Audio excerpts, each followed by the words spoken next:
Derrière l'écran de fumée se cache Mindoubé, la décharge publique de Libreville.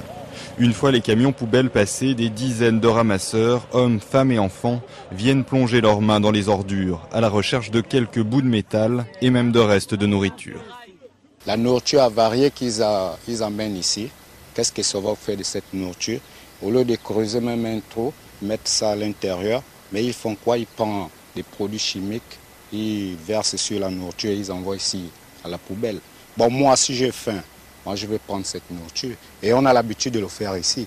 Il serait aujourd'hui plus de 500 à vivre dans cet enfer où les détritus en décomposition donnent l'impression que le sol est en feu. Vous voyez la fumée là, c'est là où tous les habitants, je peux dire 80% habitent là. Là où vous voyez la fumée là. Vous allez remarquer des citernes qui viennent déverser la merde, les excréments et tout. Ça passe devant chez nous. Et des fois même les caniveaux sont bouchés et puis ça fait de la saleté. Bon. L'eau rentre partout, même chez nous. Une seule association est présente sur le site. Depuis un an, les membres de Malachi tentent de nouer le contact avec les habitants dans l'espoir de les sortir de la décharge.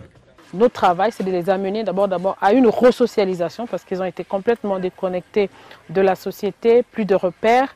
Donc il y a ce travail de réinsertion, donc pour leur permettre de mener une vie normale comme tout citoyen. Michel Ngon a vécu ici de 14 à 23 ans.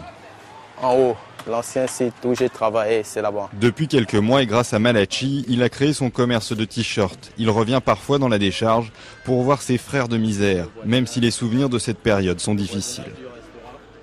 Ici, c'est la jungle, personne n'a pitié de l'autre, personne n'est avec l'autre. Enfin, ici aussi, on vit aussi ici du jour au lendemain. Tout ça sans mes frères, je ne peux pas les abandonner, je dois venir toujours les soutenir. On ne sait pas où la grâce peut arriver.